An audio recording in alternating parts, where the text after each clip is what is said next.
నమస్కారం, ఘంటారావానికి స్వాగతం. ముందుగా ప్రధాన అంశాలు.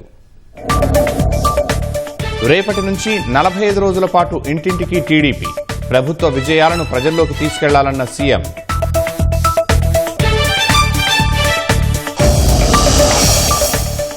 భోగాపురం ఎయిర్పోర్ట్ ప్రారంభానికి చురుగ్గా ఏర్పాట్లు, ప్రధాని మోదీ పాల్గొనే సభపై మంత్రుల సమీక్ష.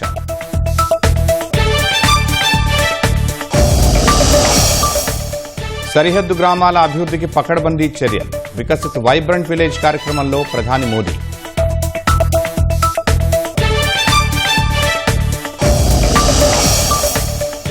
జంజీ మీద లాఠీచార్జ్పై సభలో నిలదీతకు విపక్షాలు సిద్ధం. క్రూర దాడికి బాధ్యులు ఎవరంటూ అమిత్ షాకు రాహుల్ లేఖ. 13 రోజుల తర్వాత ఇరాన్పై నిలిచిన అమెరికా దాడులు, ఆయుధాల కొరతే కారణమంటున్న న్యూయార్క్ టైమ్స్.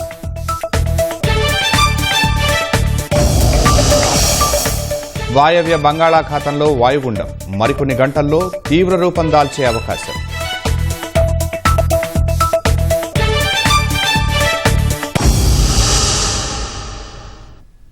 కూటమి ప్రభుత్వ 2 ఏళ్ల విజయాలను ఇంటింటికి తీసుకెళ్లాలని టీడీపీ నేతలు, కార్యకర్తలకు ముఖ్యమంత్రి చంద్రబాబు దిశానిర్దేశం చేశారు. 2 ఏళ్ల ఘనతలను చెబుతూనే గత ప్రభుత్వ వైఫల్యాలను ప్రజలకు మరోసారి గుర్తు చేయాలని సూచించారు. అప్పుడే తేడా తెలుస్తుందన్నారు. లోకల్ వార్ వన్ సైడ్ అయ్యేలా ఇప్పటి నుంచే బాధ్యతగా పనిచేయాలని పిలుపునిచ్చారు. ప్రతి అంశాన్ని రాజకీయం చేసే గొడ్డలి పార్టీ నేతలతో ఎట్టి పరిస్థితుల్లోనూ వేదిక పంచుకోవద్దని తేల్చి చెప్పారు.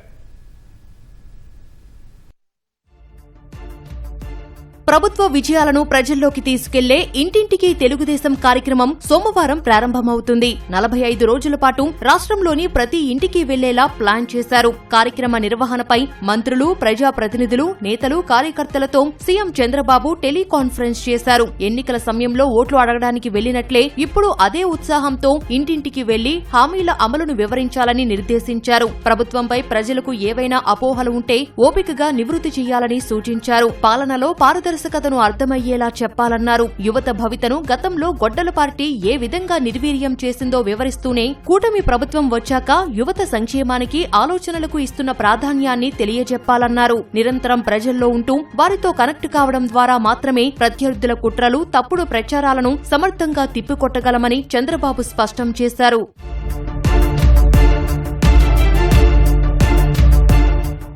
ప్రతి తెలుగుదేశం పార్టీ నాయకుడు, కార్యకర్తలు అందరూ కూడా మరి డోర్ టు డోర్ క్యాంపెయినింగ్ సుమారు 45 రోజులు చేయాల్సిందిగా కోరుచున్నాం.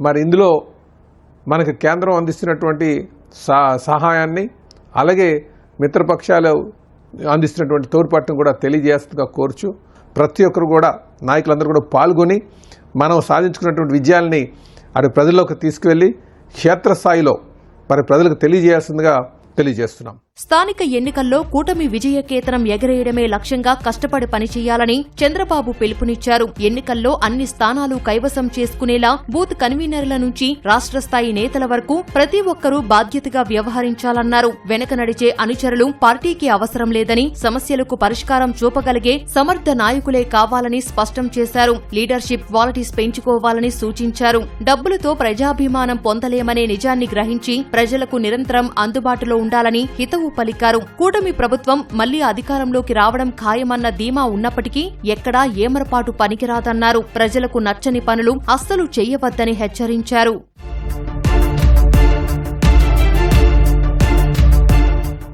గొడ్డలి పార్టీ వైసీపీ ఒక విషవృక్షమని, కులాలు, మతాలను అడ్డం పెట్టుకుని సమాజంలో విద్వేషాలు రగిలించడమే ఆ పార్టీ నైజమని చంద్రబాబు మండిపడ్డారు. ఘోర పరాజయం తర్వాత కూడా ఆ పార్టీ విధానాల్లో మార్పు రాలేదని, ఇప్పటికీ సమాజంలో చిచ్చు పెట్టేందుకు ప్రయత్నిస్తూనే ఉందని ధ్వజమెత్తారు. టీడీపీ నేతలెవరూ గొడ్డల పార్టీ ట్రాప్లో పడొద్దని హెచ్చరించారు. ఇటీవల కుల సంఘాల సమావేశాలు, సంతాప సభల్లో కొందరు నేతలు గొడ్డల పార్టీ నాయకులతో కలిసి వేదిక పంచుకోవడంపై చంద్రబాబు ఆగ్రహం వ్యక్తం చేశారు. వారితో ఎట్టి పరిస్థితుల్లోనూ వేదికలను పంచుకోవద్దని ఆదేశించారు. ప్రధాని మోదీ చేతుల మీదుగా నిర్వహించే భోగాపురం ఎయిర్పోర్ట్ ప్రారంభోత్సవ ఏర్పాట్లపై మంత్రులు సమీక్షలు నిర్వహించారు. వంగలపూడి అనిత, బీసీ జనార్దన్ రెడ్డి, కొండపల్లి శ్రీనివాస్, గుమ్మడి సంధ్యారాణితో పాటు ఎమ్మెల్యేలు, ఎమ్మెల్సీలు, కార్పొరేషన్ల చైర్మన్లు, నియోజకవర్గాల పరిశీలకులు ఈ సమీక్షల్లో పాల్గొన్నారు.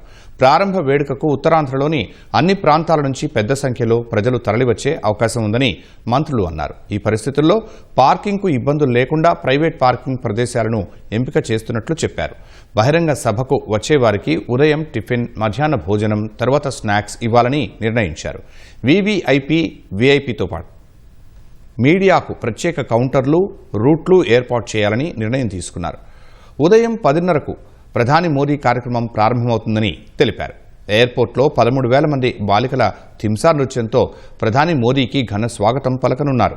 అల్లూరు సీతారామరాజు జిల్లా నుంచి 6,000 మంది, పార్వతీపురం, మన్యం నుంచి 5,000 మంది, పోలవరం జిల్లా నుంచి 2,000 మంది బాలికలకు ప్రత్యేక థింసా శిక్షణ ఇస్తున్నారు. ఉదయం 8 గంటలకే వేదికకు ప్రజలు వచ్చేలా చూడాలని అధికారులకు మంత్రులు సూచించారు. ట్రాఫిక్ సమస్య లేకుండా చర్యలు తీసుకోవాలని నిర్దేశించారు. అన్యాయంగా సిపిఎస్లోకి నెట్టబడిన తమను ఓపీఎస్లోకి తెచ్చి ముఖ్యమంత్రి చంద్రబాబు న్యాయం చేశారని ఉద్యోగులు హర్షం వ్యక్తం చేశారు. సిపిఎస్ నుంచి ఓపీఎస్లోకి వచ్చిన ఉద్యోగులు మంగళగిరిలోని ఓ ప్రైవేటు కన్వెన్షన్ సెంటర్లో కృతజ్ఞత సభ నిర్వహించారు. ప్రజాప్రతినిధులతో కలిసి ముఖ్యమంత్రి చంద్రబాబు చిత్రపటానికి పాలాభిషేకం నిర్వహించారు. థ్యాంక్ యూ సీఎం సార్ అంటూ పెద్ద ఎత్తున నినాదాలు చేశారు. సెల్ ఫోన్ లైట్స్ ఆన్ చేసి ముఖ్యమంత్రికి ధన్యవాదాలు తెలిపారు. జిందాబాద్ జిందాబాద్ చంద్రబాబు నాయుడు గారు జిందాబాద్, జై బాబు.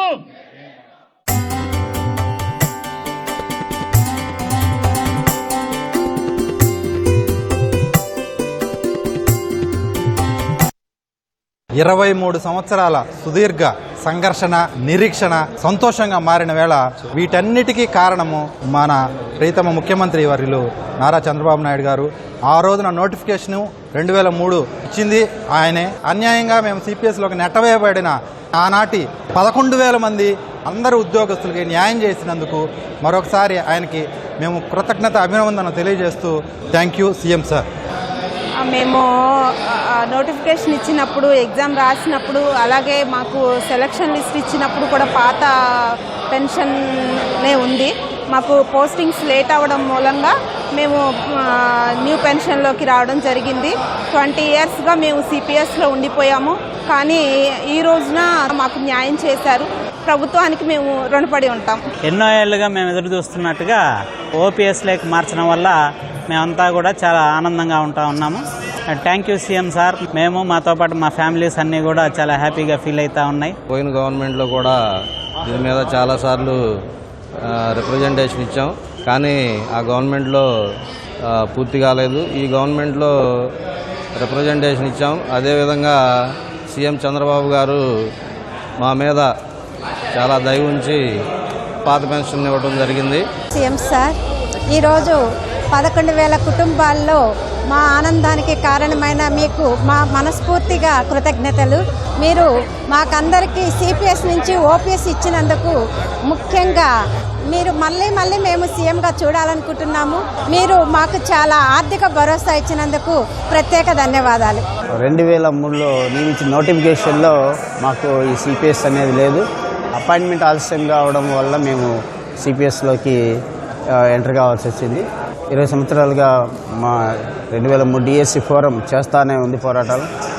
మా అందరి జీవితాల్లో వెలుగు తీసుకురావడానికి పాజిటివ్ ఉంది, ఇందులో వీళ్ళకి ఇవ్వాలి అని చెప్పేసి ముఖ్యమంత్రి గారు ఆ దిశగా ఆలోచించి ఎప్పటి నుంచో వీరు ముందుకు అడుగేసి మాకు ఈ అవకాశాన్ని కల్పించేందుకు ధన్యవాదాలు మా అందరి తరపున.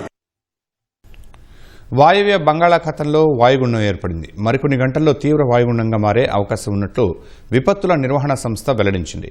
రేపు పారాదీప్, సాగర్ ద్వీపాల మధ్య వాయుగుండం తీరం దాటే అవకాశం ఉందని అధికారులు తెలిపారు. ఉత్తరాంధ్ర తీరం వెంబడి గంటకు 55 నుంచి 65 కిలోమీటర్ల వేగంతో బలమైన ఈదురుగాలులు వీచే అవకాశం ఉందన్నారు. తీర ప్రాంత ప్రజలు అప్రమత్తంగా ఉండాలని అధికారులు హెచ్చరించారు. వాయుగుండం ప్రభావంతో సముద్రం అలజడిగా ఉంటుందన్నారు. మత్స్యకారులు సముద్రంలోకి వేటకు వెళ్లవద్దని అధికారులు సూచించారు.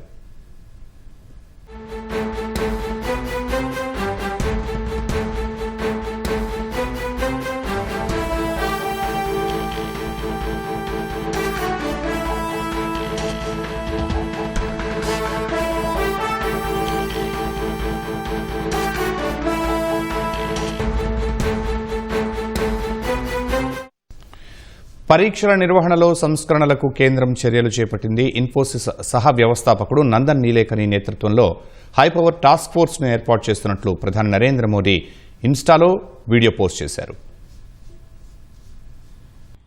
फ्रेंड्स, विद्यार्थियों के भविष्य के लिए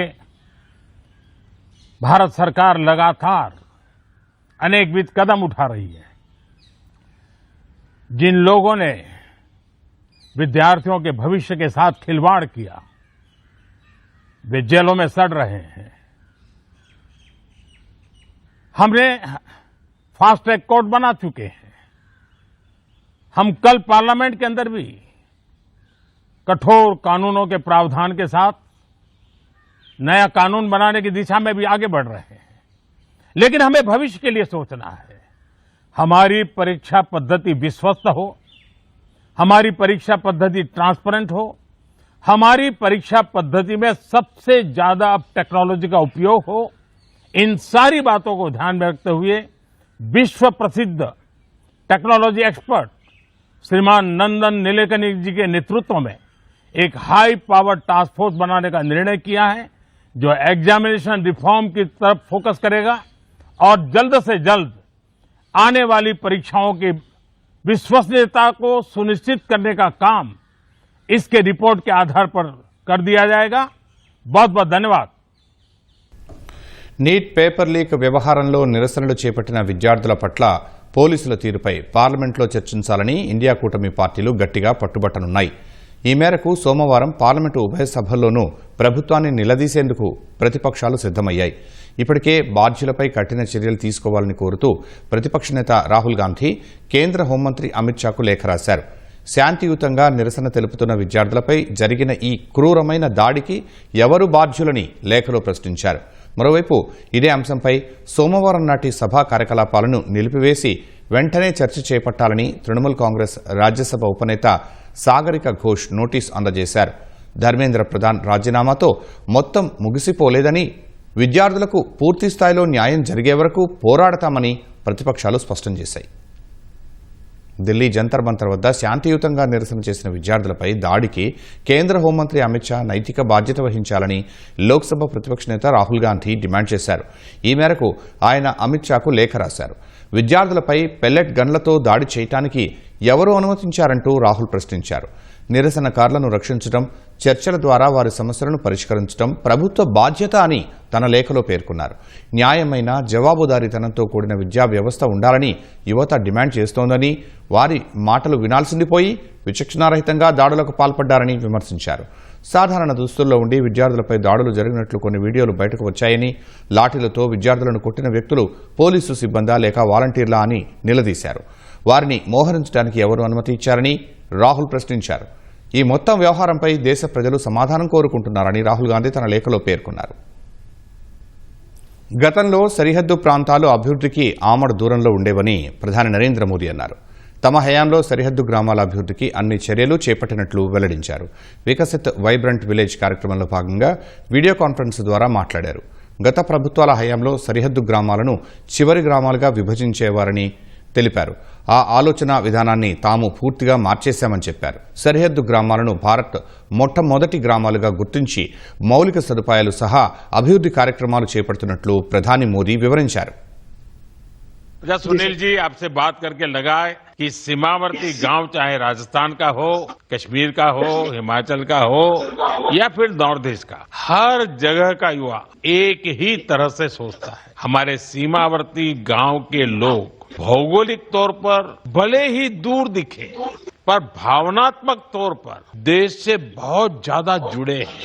इसी सोच के साथ हमने सीमावर्ती गांवों को देश का पहला गांव बनाया. वरना आपने तो अनुभव किया होगा, आजादी के बाद तो उन्हें आखिरी गांव कहकर छोड़ दिया गया था. Those who were last in priority earlier are now the first. భారత రక్షణ పరికరాలు సాంకేతికతపై ప్రపంచానికి విశ్వాసం పెరుగుతోందని ప్రధాని నరేంద్ర మోదీ తెలిపారు. మన్ కీ బాత్ 136వ ఎపిసోడ్లో ప్రసంగించిన ప్రధాని విజయ్ దివస్ 27వ వార్షికోత్సవం సందర్భంగా కార్గిల్ అమరులకు నివాళులు అర్పించారు. జీవితంలో మరచిపోలేని తేదీల్లో జూలై 26 ఒకటని అది మన సైనికుల అసాధారణ ధైర్య సాహసాలను గుర్తు చేస్తుందన్నారు. దేశంలో క్యాచ్ ది రెయిన్ ప్రచారం ఊపందుకుందన్న మోదీ భూగర్భ జలాల పునరుజ్జీవంపై దృష్టి పెట్టాలని ప్రజలకు పిలుపునిచ్చారు. విక్రమ్-1 ప్రయోగం ప్రతి పౌరుడిని గర్వంతో నింపిందన్నారు. ఇటీవలి ఒలింపియాడ్లలో భారతీయులు అద్భుత ప్రతిభ కనబర్చారని అన్నారు. యూపీలో లఖీవాలా గ్రామ మహిళలు తమ హెర్బల్ టీని ఒక బ్రాండ్గా మార్చడాన్ని ప్రశంసించారు. అహ్మదాబాద్ బాయ్స్ ప్రాంతంలో ప్రజలు గంటలో 3,50,000 మొక్కల్ని నాటడాన్ని కొనియాడారు. 60 ఏళ్ల తర్వాత గిర్ అడవుల్లో ఇండియన్ గ్రేహార్న్ బిల్ పక్షులు మళ్లీ ఆవాసాలను ఏర్పాటు చేసుకుంటున్నాయని వివరించారు. ప్లాస్టిక్ పర్యావరణానికి సవాలుగా మారిందని, సింగిల్ యూజ్ ప్లాస్టిక్ను వినియోగించాలని కోరారు. రక్షణ ఉత్పత్తులు ఎగుమతుల్లో భారత్ నిరంతరం కొత్త శిఖరాలను తాకుతోందన్న మోదీ ఇండోనేషియా బ్రహ్మోస్ క్షిపణుల కోసం ఒప్పందం చేసుకుందని గుర్తు చేశారు. भारतीय नौसेना में आईएनएस महेंद्रगिरी शामिल किया गया। यह आधुनिक जंगी जहाज भारत में ही डिजाइन किया गया है, भारत में ही बना है। इसमें 75% से अधिक स्वदेशी सामग्री का उपयोग हुआ है। यह आत्मनिर्भर भारत की बढ़ती शक्ति का प्रतीक है। इसी महीने डीआरडीओ ने Pinaka long range guided rocket का भी सफल परीक्षण किया। इस सफलता के पीछे हमारे वैज्ञानिकों और इंजीनियरों का सामूहिक परिश्रम है। 2-3 दिन पूर्व ही डीआरडीओ ने कुशा मिसाइल का भी सफल परीक्षण किया है। తమిళనాడులోని విరుధనగర్ జిల్లాలో అక్రమంగా బాణసంచా తయారు చేస్తున్న షెడ్డులో భారీ పేలుడు సంభవించింది. శివకాశి సమీపంలోని సెంగళమట్టిలో జరిగిన ఈ ప్రమాదంలో 2 కార్మికులు దుర్మరణం చెందారు. మరికొందరు తీవ్రంగా గాయపడ్డారు. రసాయనాలు కలుపుతున్న సమయంలో ఏర్పడిన రాపిడితో ఒక్కసారిగా మంటలు చెలరేగి పేలుడు సంభవించినట్టు సమాచారం. పేలుడు తీవ్రతకు దాదాపు 5 కిలోమీటర్ల దూరం వరకు శబ్దం వినిపించిందని, ఆ ప్రాంతాన్ని దట్టమైన పొగ కమ్మేసిందని స్థానికులు తెలిపారు. వెంటనే ఘటనాస్థలికి చేరుకున్న పోలీసులు క్షతగాత్రులను ఆసుపత్రికి తరలించారు.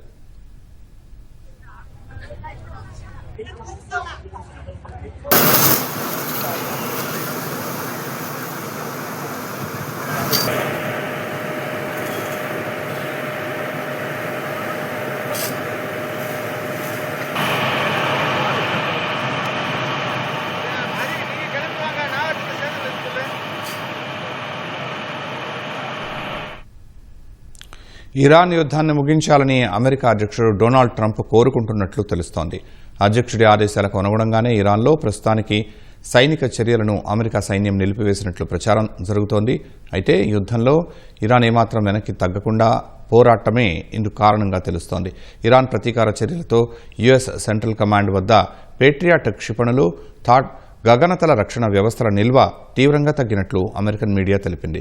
యుద్ధం ఇలాగే కొనసాగితే గల్ఫ్ దేశాల్లోని తమ సైనిక స్థావరాలకు భద్రత ఉండదని ట్రంప్ యంత్రాంగం యోచిస్తున్నట్లు పేర్కొంది.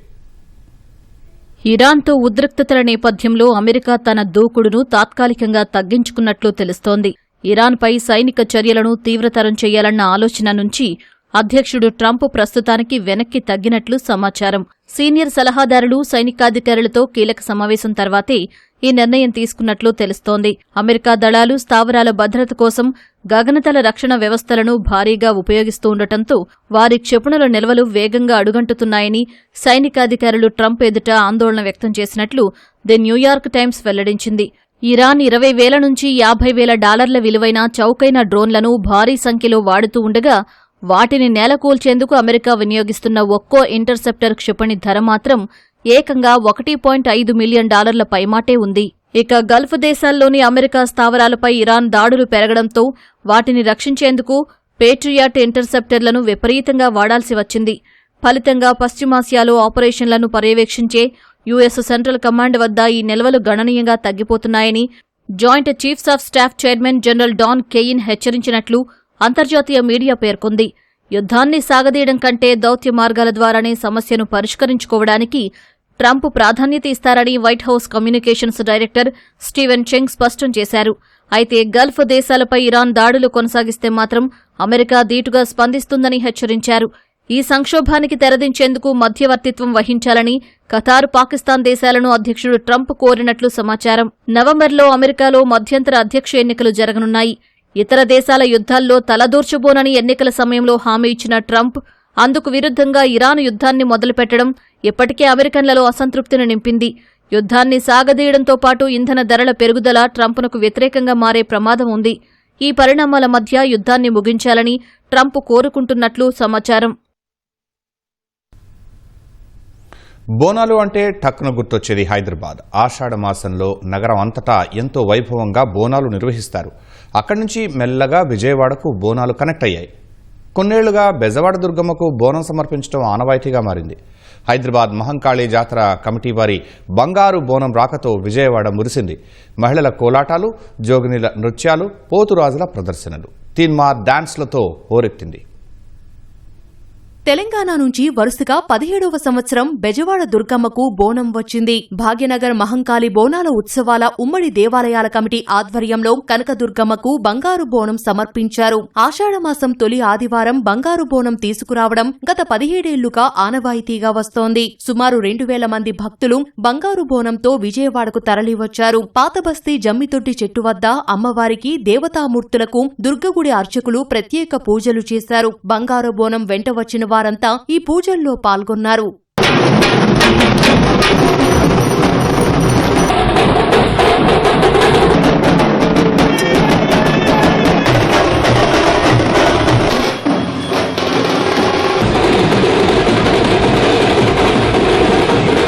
అనంతరం బ్రాహ్మణ వీధి మీదుగా బోనాల ఊరేగింపు నిర్వహించారు. మేళతాళాలు, డప్పులు, కోలాటాలు, నృత్యాలు, కళాకృతులతో ఇంద్రకీలాద్రి వరకు ఊరేగింపుగా ఉత్సాహంగా సాగింది. పోతురాజుల వేషధారణ, బేతాల నృత్యాలు, మహిళల కోలాటాలు ఆకట్టుకున్నాయి. ప్రదర్శన పూర్తయ్యాక దుర్గమ్మకు బంగారు బోనం సమర్పించారు.